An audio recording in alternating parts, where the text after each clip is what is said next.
네, 이른바 패스트트랙 공천 가산점 논란부터 삼重교육대 발언을 한 박찬주 전 육군대장 영입 보류까지 이 본격적인 총선 체제에 들어선 자유한국당이 요즘 여러 가지 의미로 화제의 중심에 놓여 있습니다. 중진 불출마 또는 험지 출마론도 제기가 되는데 특히 오늘 오전에는 20명이 넘는 초선 의원들이 모여서 중진들의 결단을 촉구했습니다. 그래서 저희 취재기자가 오늘 오전 모임에 참석한 자유한국당 초선 의원을 국회에서 직접 만나서 어떤 이유에서 이 같은 목소리를 내고 있고 또 앞으로 계획은 무엇인지 들어보는 시간을 준비했습니다. 국회 연결해보죠. 김주영 기자. 네, 지금 이곳은 국회 사랑제입니다. 외빈 행사도 열리고 주말에는 야외 결혼식도 진행되는 곳인데요. 오늘 이곳에서 전해드릴 이야기는 자유한국당 초재선 의원들의 모임 이야기입니다. 조금 더 이야기를 자세히 들어보기 위해서 오늘 조찬 모임에 직접 참석했던 자유한국당 성일종 의원 모셨습니다. 안녕하세요. 안녕하세요. 서산 태안 출신 성일종 의원입니다. 네, 저희가 가을을 맞아서 좀 밖으로 나와봤는데요. 고즈넉한 사랑제와 가을 단풍이 참 잘 어울리는 것 같습니다. 의원님, 이 주변에 산책도 자주 하고 하시나요? 네, 참 아름답지요. 우리 네. 유치원 학생들도 이렇게 나와 있고요. 이곳에 자주는 못 옵니다. 국회에서 중요한 외빈 행사 있을 때만 종종 옵니다. 네, 참 항상 바쁘시다는 말씀을 많이 듣고 있는데요. 오늘 아침도 무척 좀 바쁘셨던 것 같아요. 초재선 의원님들, 한국당 초재선 의원님들이 모임을 가지셨는데 오늘 몇 분 정도 참석하셨나요? 26분 나오셨습니다. 26분. 저는 이렇게 자주 이런 이야기들을 듣는 것은 아닌 것 같습니다. 초재선 의원님들이 모임을 가지신다는 거 좀 종종 모이고 하시나요? 큰 국가적인 현안이 있거나 이슈가 있을 때는 의원들이 자주 모여서 이렇게 회의도 하고 또 의견도 내고 그렇습니다. 오늘도 바로 그런 맥락에서 보시면 될 듯합니다. 네. 현장에 갔던 취재 기자 이야기로는 예정된 시간보다 길어지고 경론이 이루어졌던 걸로 이야기가 나왔다라고 하시는데 요즘 관심사인 인적 쇄신론, 내년 총선에서의 인적 쇄신론도 중요한 주제였던 것이죠. 네, 이제 당이 변해야지요. 이 정당을 변화시키는 것은 많지가 않습니다. 국민들께서 요구하시는 게 이제 인적 청산을 통해서 새로운 수요를 통해서 요구하시는 게 크기 때문에 우리가 바로 이런 부분들을 어떻게 국민의 요구를 담아낼 것인가, 또 초선들은 어떤 역할을 할 것인가, 이런 부분들에 대해서 깊은 대화들을 많이 나눴습니다. 네, 조금 구체적인 이야기를 좀 여쭤볼 수밖에 없는데요. 그제 김태흠 의원님께서 인적 쇄신의 기준을 좀 구체적으로 제시하셨어요. 영남권, 서울 강남 3구의 3선 이상 의원님들에 대한 어떤 용퇴론을 제기하셨는데요. 이 부분에 대한 의견들도 나오셨을 것 같아요. 어떤 의견들이 좀 나오셨나요? 네, 우선 김태흠 의원의 용기 있는 이러한 문제 제기에 대해서 의원들이 전적으로 다 공감하고 지지를 하기로 했고요.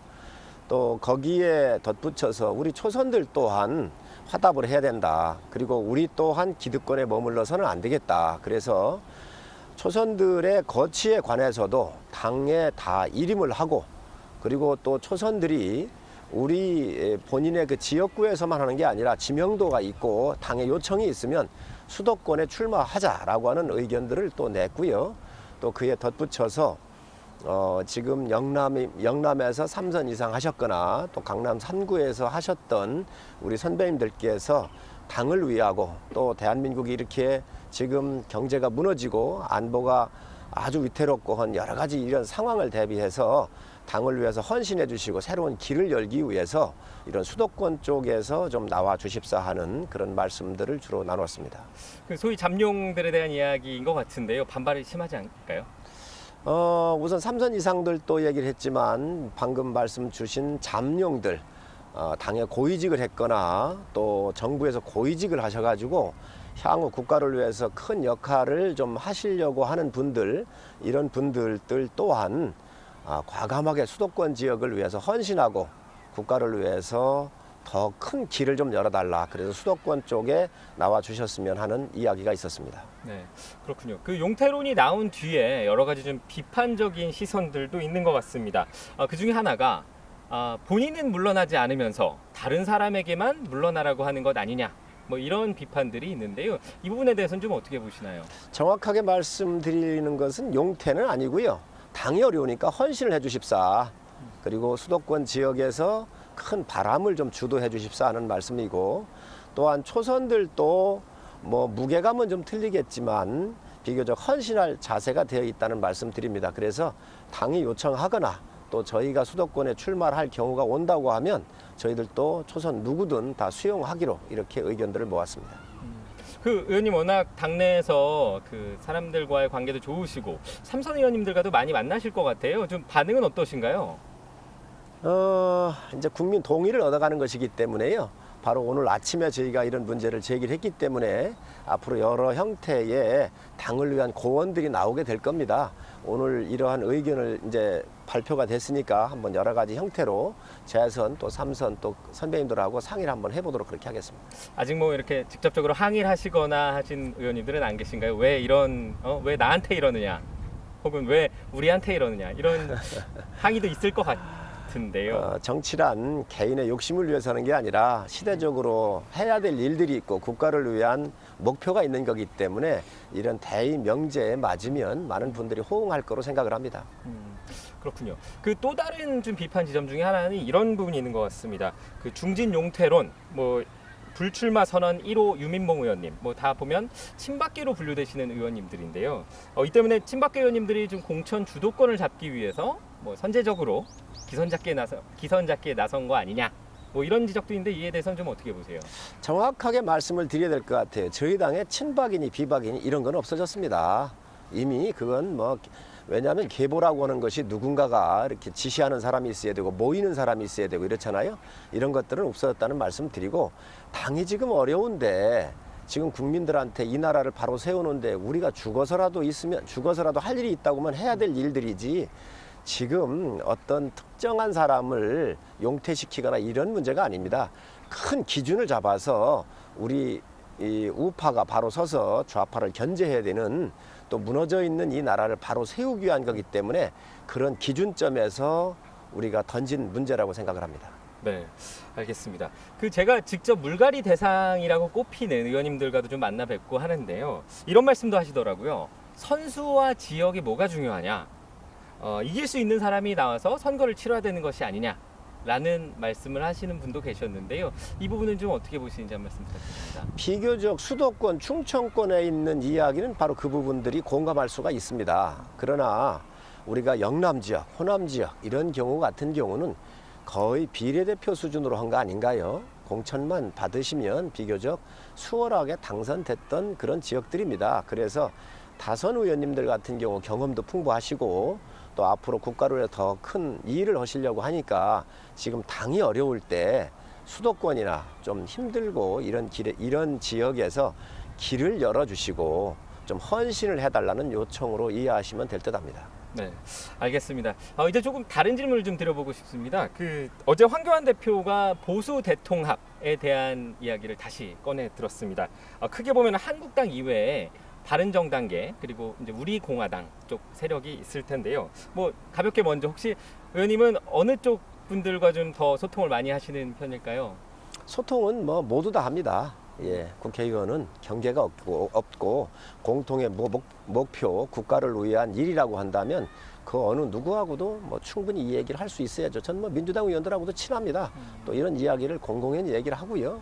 그래서 이 부분에 대한 문제들은 아주 폭넓게 지금 이야기하고 있고 오늘 아침에 초선들이 모였을 때도 주제를 한정을 했습니다.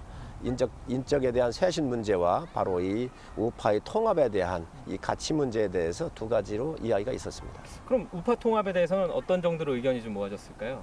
저는 제 세력들이 다 기득권을 좀 내려놓는 게 좋다라고 생각을 해요. 그래서 저희 당도 내려놔야 되고 또 바른당 또 공화당 다 내려놓고 우리가 이 잘못 가고 있는 대한민국에 대해서 이 문재인 정권에 대해서 어떻게 우리가 국민들이 요구하는 대로 견제할 것인지에 대한 공통의 분모가 있기 때문에 그러한 모든 기득권들을 다 내려놓고 함께 자유로운 토론을 통해서 국민의 요구에 화답할 차례가 됐다 이렇게 생각을 합니다. 네, 그 맞는 말씀이지만 그 바른정당계와 소위 우리공화당 쪽의 입장 너무 좀 극과 극으로 좀 나누어져 있는 것 같습니다. 현실적으로 하나로 뭉치는 것이 가능할까요? 저는 정치는 상상력으로 하는 것이고 그 상상력을 또 대화와 설득을 통해서 구체화되어가는 과정이기 때문에 지금 공화당이든 바른당이든 우리의 국가의 목표를 향해서 진솔하게 가슴을 열어놓고 기득권을 내려놓고 이야기하면 방법이 충분히 있다고 생각을 합니다. 네, 알겠습니다. 이제 내년 총선이 사실 많이 남지는 않았습니다. 총선까지가. 사실 궁금한 건 한국당에서는 어느 정도의 목표를 가지고 있느냐 이 부분도 좀 궁금한데요. 성 의원님이 보시기에 한국당 몇 석 정도 얻을 수 있을 걸로 예상하시나요? 국민들한테 겸손하게 다가가야지요. 그리고 지금 어려운 상황을 그대로 설명을 드리고, 그리고 저희가 뼈를 깎는 쇄신과 여러 정책들을 통해서 국민한테 다가가면 저는 국민들께서 충분히 이 정권에 대해서 맞서고 또 이 정권에 대해서 견제할 수 있는 표를 또 의석수를 주실 거로 확신하고 있습니다. 구체적으로 말씀해 주시기는 어려우신 거고요. 도와주십시오. 알겠습니다. 그 마지막으로 앞서도 좀 말씀해 주시긴 했는데 한국당 이외의 다른 보수 세력들이 여러 곳이 있는데요. 그 보수 세력들에게 한 말씀 전하신다면 어떤 말씀 해주실 수 있을까요? 국민을 위해서 가야 되고 국가를 위해서 가야 한다고 생각을 합니다. 지금 개개인이 국회의원 한두 번 더 하는 게 무슨 의미가 있겠습니까? 모든 건 내려놓고 정말 한 사람 한 국회의원이 모든 걸 내려놓고 국민들한테 진솔하게 이해를 구하고 도와주십사 하는 이 마음이 필요하고요. 이런 것들이 모였었을 때에 우리 우파 전체가 하나로 대응 세력이 형성될 수 있다고 보여집니다. 앞으로 그런 역할을 충실히 할 수 있도록 하겠습니다. 네, 알겠습니다. 오늘 긴 시간 말씀 감사하고요. 네, 나중에 또 기회가 되면 다시 모시도록 하겠습니다. 감사합니다. 감사합니다.